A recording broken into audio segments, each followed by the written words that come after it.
Some of us think of the Bible as a book of laws, a book of precepts on how to be a better person, or even good. We sometimes think of the Bible as God's rule book. As we learned in our first podcast, this view is incorrect. The Bible is God's story, His story for our lives. But we frequently are busy writing our own stories. So what happens when our stories interfere with the truth of God's story, or supplant that truth? We will explore these questions and attempt to provide answers on this podcast. Our program is titled Craving Answers, Craving God. I'm Chuck Rathert with Aaron Miller. Aaron is the pastor at St. James Lutheran Church in Glen Carbon, Illinois. Greetings, Aaron. Hey, Chuck. Let's begin with a short review of our last podcast. What do you mean when you refer to the Bible as God's story? Yeah, so like you said in the opening, the Bible isn't fundamentally, and if you read the Bible, it comes across right away, it's not fundamentally a book of rules or principles or inspirational sayings. It reads like a story, and in fact, it claims to be God's story, the story of everything, from the very beginning to the very end, with four main chapters, which I believe we talked about last time. Creation, where did the world come from? The fall, what's wrong with the world? Redemption, how does that get fixed? And then restoration, how does it all end up in the end? And according to the Bible, creation comes from God. Our whole world, our whole universe comes from God. It was designed to glorify Him and make Him happy with creatures that have relationships with Him and with each other and with the environment. It fell.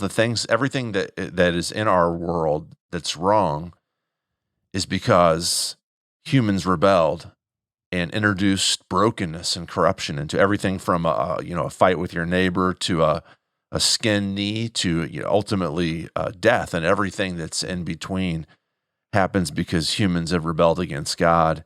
God comes up with a plan. This is the third chapter, redemption, where He Himself becomes a human, writes Himself into His very own story to fix everything.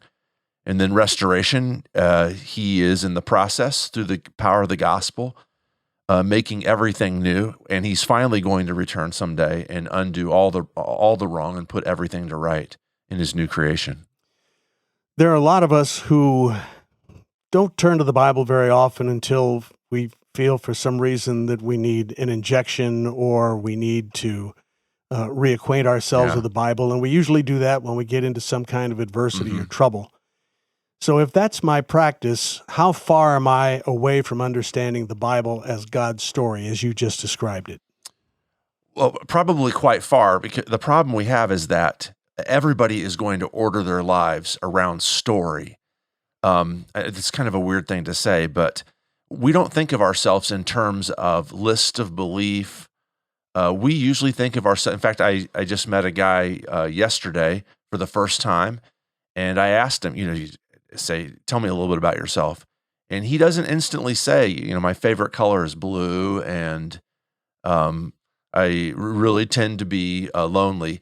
He actually starts off by telling me a story. He tells me where he's from, what he's done with his life, who he's married, and the kids he had, what he does for a living.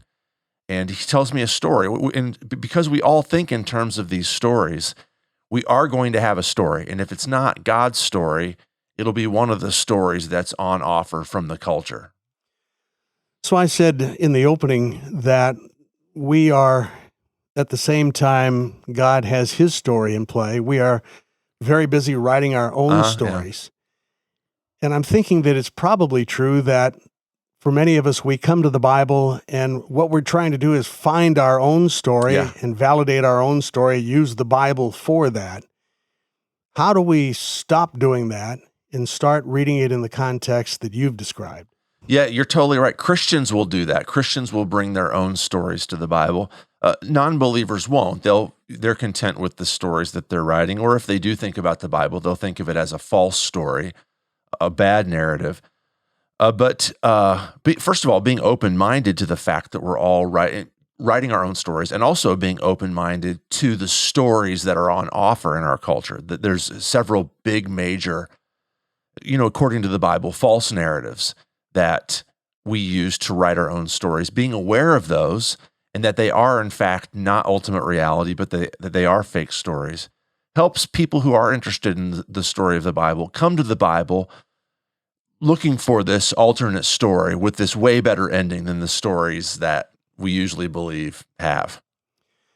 So if the story that I'm writing represents one room in my house, and the story that God is writing is in another completely different room. In my room, I have the Bible over on a bookshelf in the corner, and I use it when I need it.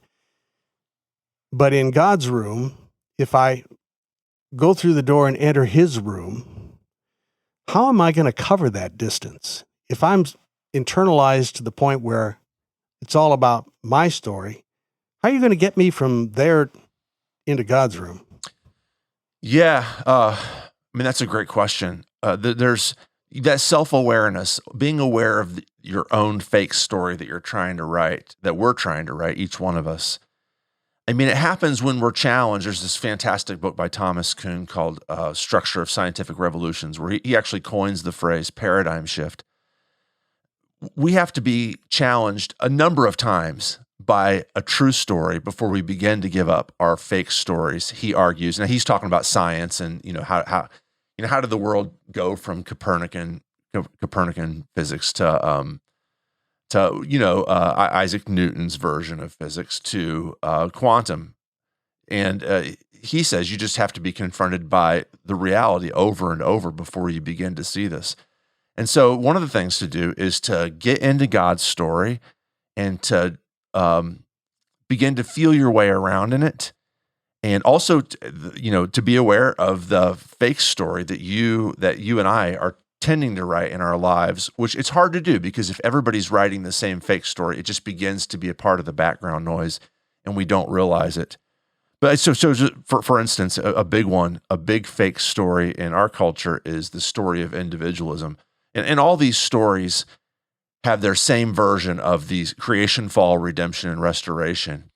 So for individualism, which almost all of us in the West subscribe to, individualism has its own version of creation, which is we're individual, self-contained beings who long to be free from any sort of restrictions, any sort of authorities that would tell us to do things we don't want to do or to believe things we don't want to believe. In that story, the fall, what's wrong with the world is that there's too many oppressive authority structures. And it could be something big like governments. It could be something small like, my neighbor insists that I cut my grass right after it could be anything in between those two things. In this story, the story of individualism, redemption is some sort of liberating event where, on a big scale, maybe it's a revolution, a political revolution. On a small scale, it could just be leaving home so you don't have to listen to your parents anymore. And then the restoration, the final chapter is, according to the story, is that there's this world out there where you and I can experience complete freedom. Nobody can tell us what to do. And of course, this story is fake. It offers, we all believe in it as Westerners, but it's fake. There is no world where anybody gets to do exactly what they want to do. There's always, family members, friends, coworkers, neighbors, people sitting on the subway next to you whose freedom bumps into your freedom, your and my freedom, and constrains it. And so following this path of individualism is always going to lead to deep frustration because it's not a legit story. It's a fake story. Now, the Bible insists that the Bible does not believe in individualism. It believes in individuals. It believes in individuality. But the story that it tells is one where we could never be completely free. And that the only freedom we can have is the freedom of belonging to the author of the main story. And so to bust out of that mindset that my goal in life should not be to find my own individual freedom, but to find my freedom in this other alternate story is, like you say, it's a difficult room to cross over to if you're not aware of these two stories. So let's back up just a little bit here. I'm still kind of hurting from you describing my story as a fake story. Yeah. Because I kind of like my story. Yeah. I have a fake story? I don't mean fake in the sense of it's not real, that you're not really actually trying to live in that story. I just mean fake in that it's a story that doesn't match up with ultimate reality. So, like I said, for individualism, it's not the case that you can ever achieve that freedom you're looking for. It's like the line from the Eagles song "Desperado." You think you're free, but your freedom is actually walking through this world all alone. You can achieve a certain sort of individualism freedom, but what it means is you won't be around any other human beings. And so in that sense, your freedom is fake. If it maybe feels like a certain sort of freedom, your pursuit of it certainly is real. I mean, I don't like it when my wife wants me to do something I don't want to do, or when my kids with their basic needs butt into my free time, or when somebody at work says, let's do it this way, and it's not the way I want to do it. But to chase after my freedom from those constraints as an ultimate goal, it's ultimately not going to work, because that freedom doesn't exist. So is me kind of setting my story aside and actively turning and facing God's story, looking for it, is that something that I can, maybe motivated by this podcast, begin to do today? Or do I just have to wait for God to bust into my room and do it for me? Oh, yeah, for sure. I mean, all of us should be doing this. All of us, I'm going to argue as a Christian that all of us should be reframing our lives within God's story. But that's a lifelong pursuit, and nobody's actually great at it, because our heart wants all these competing stories, and there's a gazillion of them that even the most faithfully devout religious person here in the West, at least, it might be different in the East, but here in the West, at least, there's still a part of them that's committed to this goal of individual freedom. And that's always going to be butting heads with God's story, where he insists, I want you to belong to me. I want to give you what I want to give you. I don't want you to have what you want, because that's going to be damaging for you. So it's a lifelong quest to conform our own stories to God's story. So let's say that I'm in pursuit of my individual freedom. Yeah. And I guess all people are in that pursuit. And that means that freedom means something to me in my story. The Bible talks about being truly free, free indeed. What's the difference between my perception of individual freedom in my story and freedom in God's story?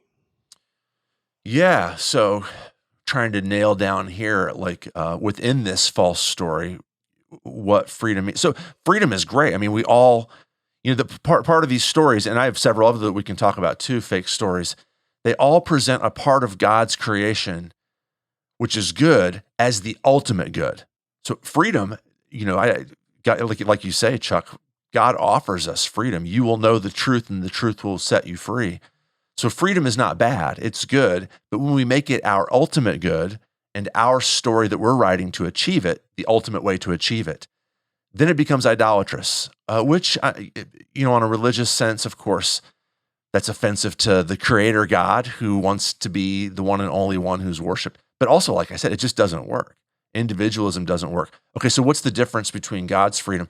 So if God is the Creator, that's the first chapter in his story, then he knows how we're designed to work.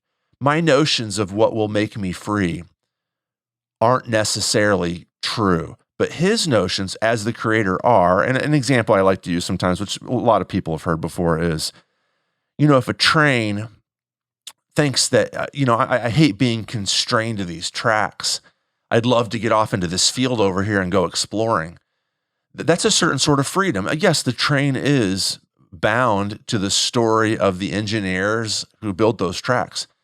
And so the train, in a certain sense, doesn't have freedom. But what the engineers who designed trains and built those tracks know is that the train is never more free than when it's constrained to the tracks, and never more enslaved than when it's experiencing the freedom of jumping off the tracks and getting into the field.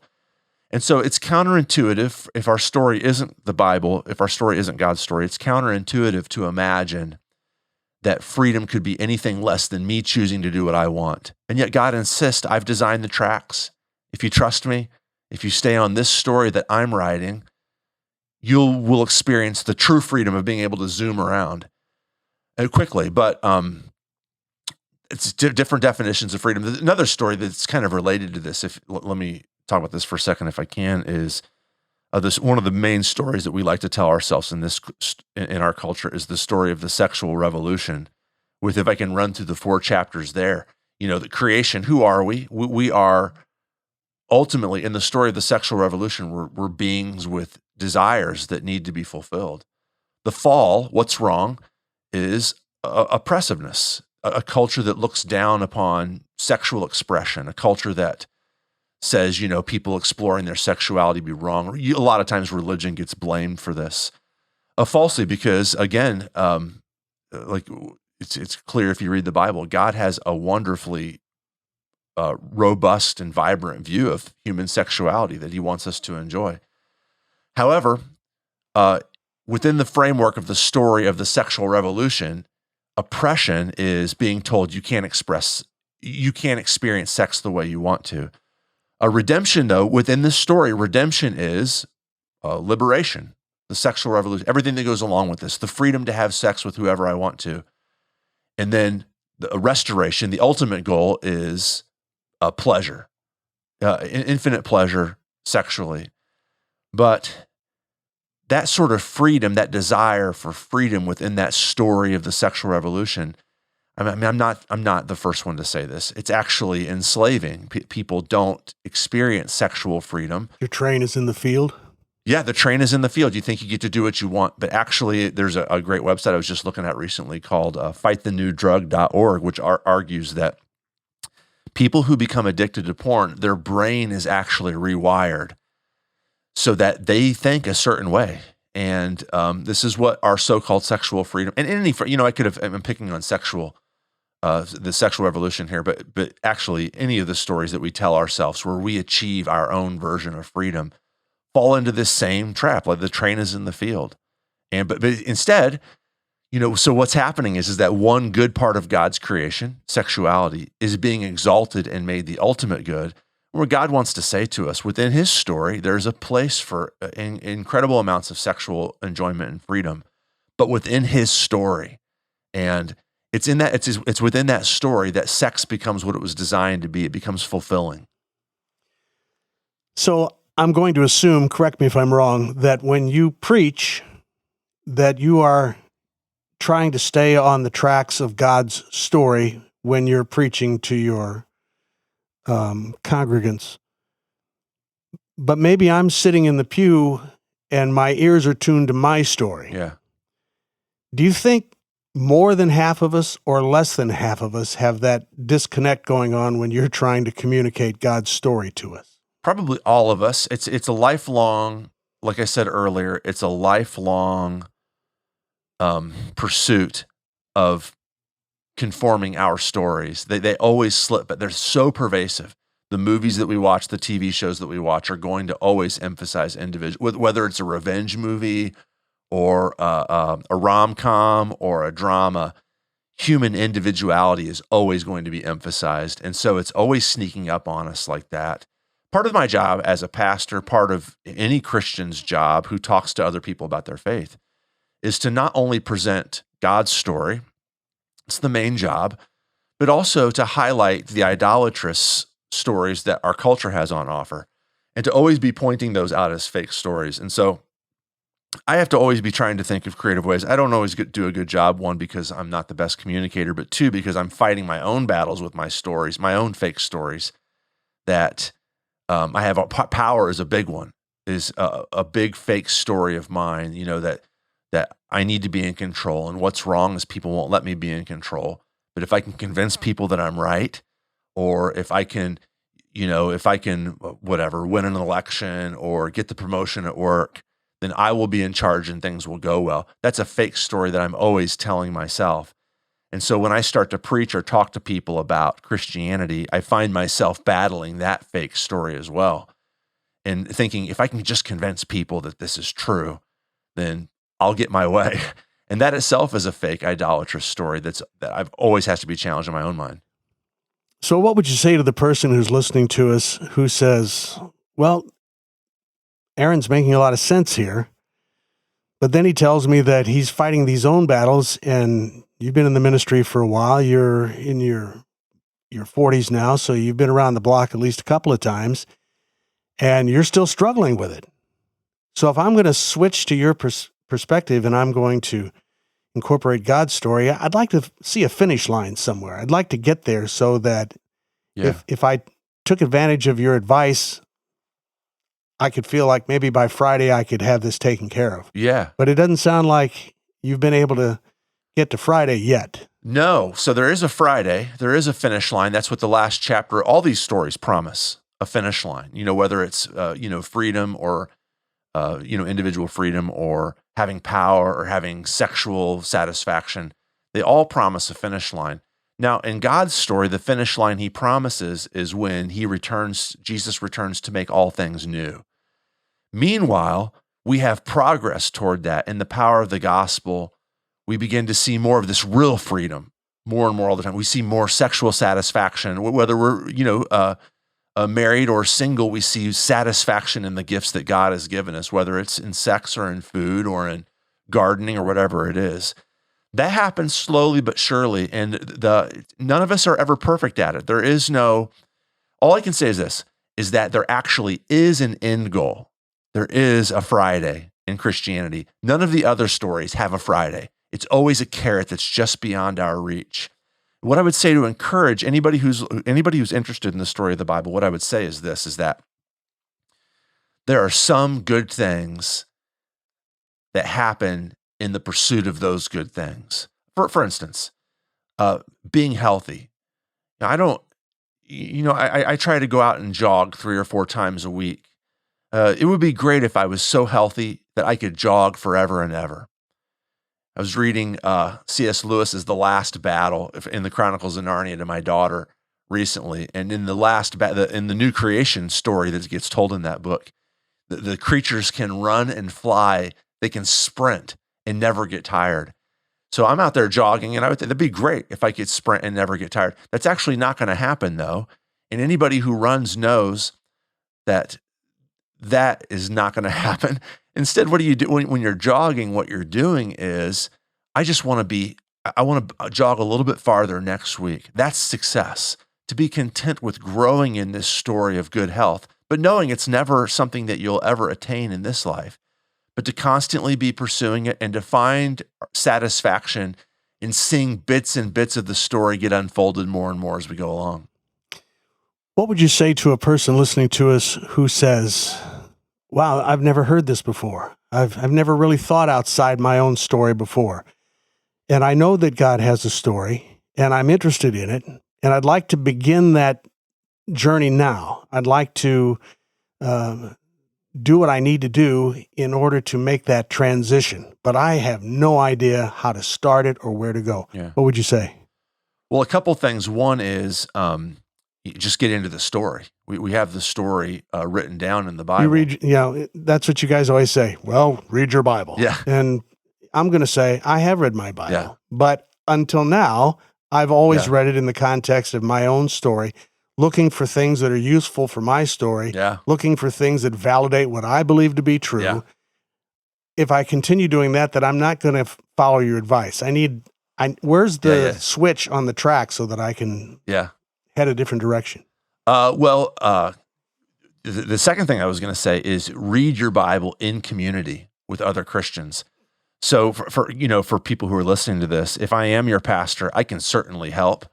If I'm not, I can't help. Your individual story is your individual story. But when I sit down with other Christians and I start to explore God's story with them, what I find is that my particularly favorite false story, the story of power and how if I can just have everything in control, if my yard can just look just right, or if people would just do just what I tell them to do, then I will finally be satisfied. I find that's not other people's story. But they can see my story and point it out to me in ways that I never could on my own because I'm blind to my own stories. And I can help them with their fake stories, whatever those fake stories happen to be. So always studying the story of God in community. I know that there's, we talked about the fake story of individualism. One of the ways that we can maintain that fake story and still kind of tinker around with God's story is to say, well, I'll get my Bible on my own and just read it on my own. And like you say, Chuck, this is just a good way to read the Bible, but never become aware of how the Bible's challenging my own fake story. When I start to read it with other people, though, who believe in the story and that want to believe in the story of God, and can see my fake story for what it is and are lovingly willing to point out to me that fakeness, then I can start to see change and growth. I can start to see the chapters of the story of my life look vapid and empty for what they are, and how if I start to put them into God's story, they start to have a new and fresh meaning. But you're totally right. You need help doing that. You can't do it on your own. As a pastor, I assume you have many counseling opportunities on a variety of levels. Going to have a baptism, going to have a wedding, somebody getting a divorce, some kind of conflict. Yeah. How often do you apply this method, the God story, into whatever problem it is that people are sharing with you? Nonstop. And in fact, I mean, this is the framework that I go through when I'm preparing a sermon or a Bible study, when I'm doing counseling, or when I'm just having a conversation with a friend about, truth and reality. These are the kind of things I have to do. So, for instance, people come in and they're, worried about financial stuff. Well, the American dream is a fake story that we all subscribe to. This notion that I need comfort and I need security, which of course we do, right? Again, this is the American dream exalts one good part about God's creation and makes it preeminent, turns it into an idol. And so, but the fall, though, of course, is that I don't have financial security, and I'm worried about that. And of course, that's serious. That's what we all struggle with that. But what's offered in the American dream is the promise that if you become socially mobile, if you become economically upward, if you can, save enough for retirement, then you will be finally happy. It gets challenged when we don't think we're going to save enough for retirement, when there's some sort of financial blow, somebody loses their job and they come in and they're worried. And part of what I'm going to be doing is giving practical advice on looking for a new job and things like that. But the main thing that I'm going to be doing is saying you cannot find your ultimate security and comfort and satisfaction in the retirement home you had planned or the size of your bank account. That in God's story, the last things is that God himself gives you satisfaction and that he promises that he'll take care of us. But that's a great question, Chuck. That's the sort of conversation I end up having, is saying, okay, what's the false story that you're writing for yourself that's been shattered now that you've lost your job, or that's been shattered now that you've lost your spouse, or that's been shattered now that you've been abandoned by somebody close to you? And how can God's real story give you purpose and meaning, not as a psychological aid, but as like the real story that things are really going to be well in the end? I don't know if you can answer this question. It's kind of an abstract question, but does that work? If I come to you because I'm heavily burdened by some terrible problem, you're my last resort, by the way. I'm going to try to fix it. Typically, that's the way it is. You'll be the last guy I see. And so now it's gotten so bad that I've made an appointment to see you. And my intention is to back my dump truck up and unload my story all over your desk. Right. And then you can sort it out and fix it for me. Instead, you start telling me about God's story, and I'm sitting there thinking, well, wait a minute. Yeah. I'm a train wreck here, and why are you telling me God's story? Is it typically a disconnect when you do this, or do you know how to plow through that and make it work, or what? Yeah, well, so first of all, in my own mind, it's a disconnect. I have Christian friends who point out to me my own fake stories, and it takes me a while to compute that. And even when I do compute it, I still resist it. I'm still convinced that I need power to be happy. I need to be in charge to be happy.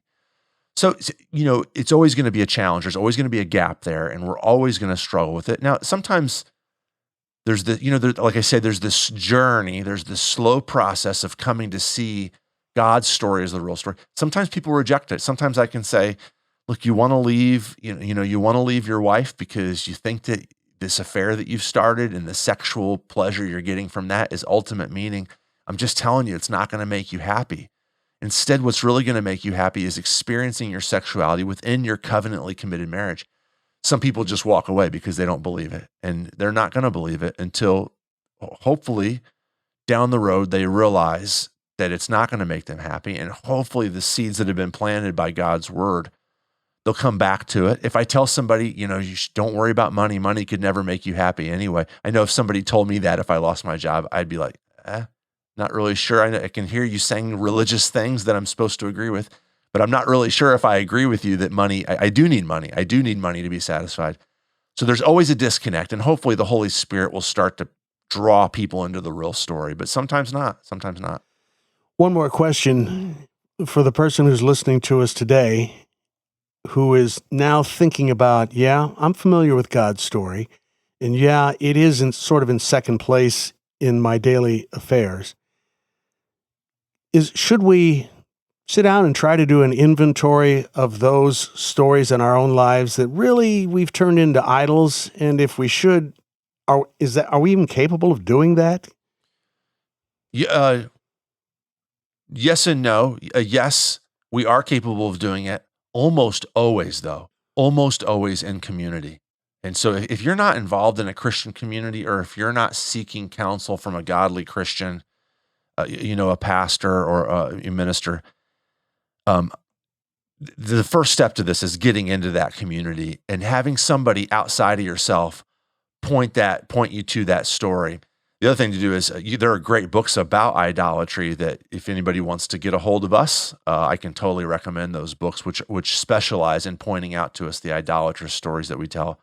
But mainly, get into God's word, get into God's story in community. That's the way to find out your false stories and to see them vanquished by the one true story.